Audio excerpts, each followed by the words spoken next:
ಪ್ರಿಯ ವೀಕ್ಷಕರಿಗೆ ಶರಣಾರ್ಥಿ. ಇದು ಕ್ರಾಂತಿಯೋಗಿ. ಮಾನ್ಯರೇ, ನಂದಿಯನ್ನ ಶಿವನ ವಾಹನ ಅಂತ ಕರೆಯಲಾಗುತ್ತೆ. ನಂದಿಗೆ ಮಹಾದೇವ ಅಂದರೆ ಪ್ರಿಯ, ಮಹಾದೇವನಿಗೆ ನಂದಿ ಎಂದರೆ ಪ್ರಾಣ. ನಂದಿ ಇರುವಲ್ಲಿ ಶಿವನು ಇದ್ದೇ ಇರುತ್ತಾನೆ. ನಾವೆಲ್ಲ ಅಂದುಕೊಂಡಂತೆ ನಂದಿ ಹೋರಿಯ ದೇಹದವನಲ್ಲ, ಅವನು ಮನುಷ್ಯನಾಗಿ ಹುಟ್ಟಿದವನು. ಶಿವನ ಮುಂದೆ ಮಂಡಿಯೂರಿ ಕುಳಿತು ಸದಾ ತನ್ನ ಸ್ವಾಮಿಯನ್ನ ನೋಡುತ್ತಿರುವ ನಂದೀಶ ಅಷ್ಟಕ್ಕೂ ಯಾರು? ನಂದಿಯ ಹುಟ್ಟಿನ ರಹಸ್ಯವೇನು? ಶಿವನ ಗಡಗಳ ಅಧಿಪತಿಯಾಗಿ ಕೈಲಾಸದ ದ್ವಾರಪಾಲಕ ರಕ್ಷಕನಾದ ಆ ನಂದೀಶ್ವರನ ರಣರೋಚಕ ಇತಿಹಾಸವನ್ನ ನೋಡ್ಕೊಂಬರೋಣ ಬನ್ನಿ. ಅದು ಸತ್ಯಯುಗದ ಕಾಲ. ಶಿಲಾದ ಮುನಿ ಎಂಬ ಮಹಾ ಶಿವಭಕ್ತನು ಸದಾ ಶಿವನ ಸೇವೆ ಮಾಡುತ್ತಾ ಜೀವನ ನಡೆಸುತ್ತಿರುತ್ತಾನೆ. ಅವನು ಮಗನನ್ನ ಪಡೆಯಲು ಶಿವನ ಕುರಿತು ಯಜ್ಞವನ್ನ ಮಾಡುತ್ತಾನೆ. ಆ ಯಜ್ಞಕ್ಕೆ ತೃಪ್ತನಾದ ಶಿವನು ಶಿಲಾದ ಮುನಿಗೆ ಒಬ್ಬ ಮಹಾಜ್ಞಾನಿ ಬಲಶಾಲಿಯಾದ ಮಗುವನ್ನ ಯಜ್ಞದ ಮೂಲಕವೇ ನೀಡುತ್ತಾನೆ. ಆ ಮಗುವಿಗೆ ಶಿಲಾದನು ನಂದಿ ಎಂದು ಹೆಸರಿಡುತ್ತಾನೆ. ನಂದಿ ಎಂದರೆ ಸಂತೋಷ, ಆನಂದವನ್ನ ನೀಡುವವನು ಎಂದರ್ಥ. ಶಿಲಾದನು ನಂದಿಗೆ ವೇದಗಳು, ಉಪನಿಷತ್ತುಗಳು, ಪೂಜಾ ವಿಧಾನ, ಉಪನಯನ ಎಲ್ಲವನ್ನ ಮಾಡಿಸುತ್ತಾನೆ. ನಂದಿ ಚಿಕ್ಕ ವಯಸ್ಸಿನಲ್ಲೇ ಪರಮ ಜ್ಞಾನಿಯಾಗುತ್ತಾನೆ, ಹಾಗೆ ಮಹಾಬಲಶಾಲಿಯಾಗುತ್ತಾನೆ.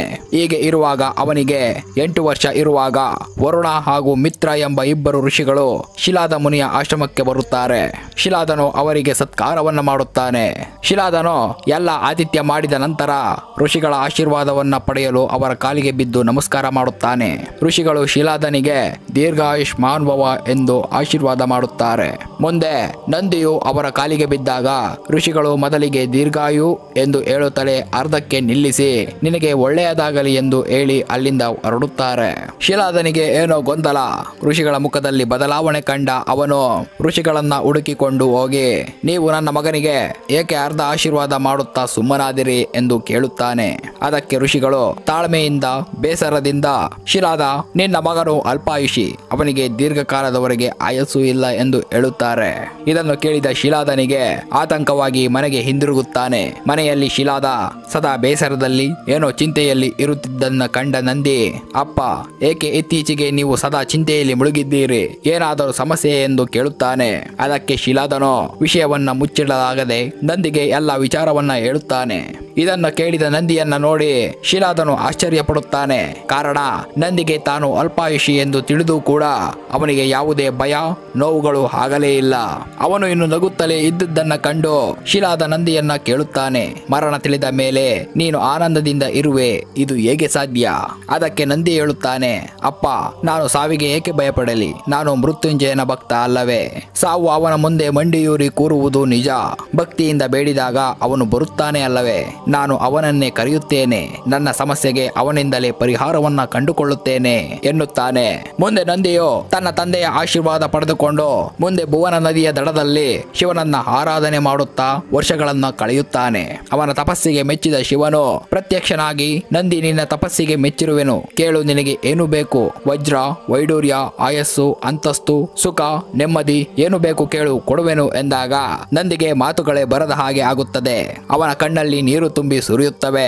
ಶಿವನ ಪಾದಗಳನ್ನ ಹಿಡಿದುಕೊಂಡು, ಶಿವ, ನನಗೆ ಏನೂ ಬೇಡ, ನಾನು ಸದಾ ನಿನ್ನ ಜೊತೆಗೆ, ನೀನು ಸದಾ ನನ್ನ ಜೊತೆಯಲ್ಲಿ ಇರಬೇಕು, ಈ ವರವನ್ನು ಕೊಡು ಎಂದು ಯೋಚಿಸದೆ ಒಂದೇ ಮಾತಲ್ಲೇ ಕೇಳುತ್ತಾನೆ. ಇಂತಹ ನಿಷ್ಕಲ್ಮಶ ನಿಸ್ವಾರ್ಥ ಭಕ್ತಿಯ ಕಂಡ ಶಿವನು ತೃಪ್ತನಾಗಿ, ನಂದಿಯ ಉದ್ದೇಶ ಆಯಸ್ಸನ್ನ ಪಡೆಯುವುದು, ಆದರೆ ಅವನು ಕೇಳಿದ್ದು ನನ್ನನ್ನು ಮಾತ್ರ ಎಂದು ಮೂಕ ವಿಸ್ಮಿತನಾಗಿ, ನಂದಿ, ನಿನ್ನ ಈ ನಿಸ್ವಾರ್ಥ ಭಕ್ತಿಗೆ ನನ್ನ ಮನವು ಸೋತಿದೆ.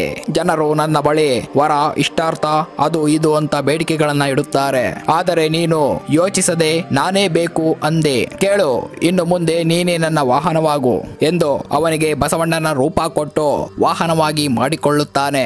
ಅವನನ್ನ ಗಣಗಳಿಗೆ ಅಧಿಪತಿಯನ್ನ ಮಾಡಿ ಅವನಿಗೆ ತನ್ನ ಕೈಲಾಸದ ಮುಖ್ಯ ದ್ವಾರಪಾಲಕ ರಕ್ಷಕನಾಗಿ ವರ ನೀಡುತ್ತಾನೆ. ಶಿವ ನಂದಿಗೆ ಹೇಳುತ್ತಾನೆ, ನಂದಿ, ನಿನಗೆ ಸಾವಿಲ್ಲ. ನಂದಿ, ನಿನ್ನನ್ನ ಮುಪ್ಪು ಮುಟ್ಟುವುದಿಲ್ಲ. ನಂದಿ, ನಿನಗೆ ಯಾವುದೇ ದುಃಖಗಳು ತಾಗದು. ನಂದಿ, ನೀನು ನನ್ನ ಎಲ್ಲ ಗಣಗಳ ಅಧಿಪತಿಯಾಗುತ್ತೀಯ. ನಂದಿ, ನಿನಗೆ ನನ್ನಷ್ಟೇ ಶಕ್ತಿಗಳು ಇರುತ್ತವೆ. ನಂದಿ, ನಾನು ಎಲ್ಲಿ ಇರುತ್ತೇನೋ ಅಲ್ಲಿ ನೀನು ಇರುತ್ತೀಯ, ನೀನು ಎಲ್ಲಿ ಇರುತ್ತೀಯೋ ಅಲ್ಲಿ ನಾನು ಇರುತ್ತೇನೆ. ನಮ್ಮಿಬ್ಬರ ನಡುವೆ ಯಾವುದೇ ಭೇದವಿಲ್ಲ. ನಿನ್ನನ್ನು ಪೂಜಿಸಿದವರು ನನಗೆ ಪ್ರಿಯರು. ನಿನ್ನನ್ನು ಅವಮಾನಿಸಿದರೆ ನನ್ನ ಕೋಪಕ್ಕೆ ಗುರಿಯಾಗುತ್ತಾರೆ ಹಾಗೂ ತೊಂದರೆಯನ್ನ ಅನುಭವಿಸುತ್ತಾರೆ. ಹೀಗೆ ಹೇಳಿ ನಂದಿಯನ್ನ ಕೈಲಾಸದೆಡೆಗೆ ಕರೆದುಕೊಂಡು ಹೋಗುತ್ತಾನೆ. ನಂದಿಯು ಧರ್ಮದ ಸಂಕೇತ. ಧರ್ಮದ ಜೊತೆ ಸದಾ ಭಗವಂತನು ಇರುತ್ತಾನೆ ಎಂಬುದು ತತ್ವ. ನಂದಿಯ ನಂದಿಯನ್ನ ಗಮನಿಸಿ ಸದಾ ತನ್ನ ಸ್ವಾಮಿಯ ಕಡೆಗೆ ತಿರುಗಿ ಬೇರೆ ಎಲ್ಲೂ ನೋಡದೆ ಶಿವನನ್ನೇ ನೋಡುತ್ತಿರುತ್ತಾನೆ.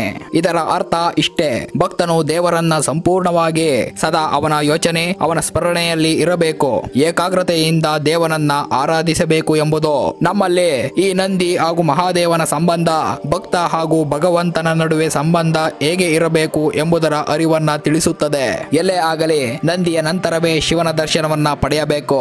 ಶಿವ ಇದ್ದಲ್ಲಿ ನಂದಿ, ನಂದಿ ಇದ್ದಲ್ಲಿ ಶಿವ. ಬಂಧುಗಳೇ, ಮುಂದಿನ ಸಂಚಿಕೆಯಲ್ಲಿ ಮತ್ತೊಂದು ಕುತೂಹಲಕಾರಿ ಸಂಗತಿಗಳೊಂದಿಗೆ ಖಂಡಿತ ಬರ್ತೀನಿ. ಲೈಕ್, ಶೇರು, ಸಬ್ಸ್ಕ್ರೈಬ್ ಮಾಡ್ತಾ ಇರಿ ಅಂತ ಹೇಳ್ತಾ ಅಲ್ಲಿಯವರೆಗೂ ಕ್ರಾಂತಿಯೋಗಿಯ ಶರಣಾರ್ಥಿಗಳನ್ನ ತಿಳಿಸ್ತಾ ಮತ್ತೆ ಸಿಗೋಣ. ಜೈ ಹಿಂದ್.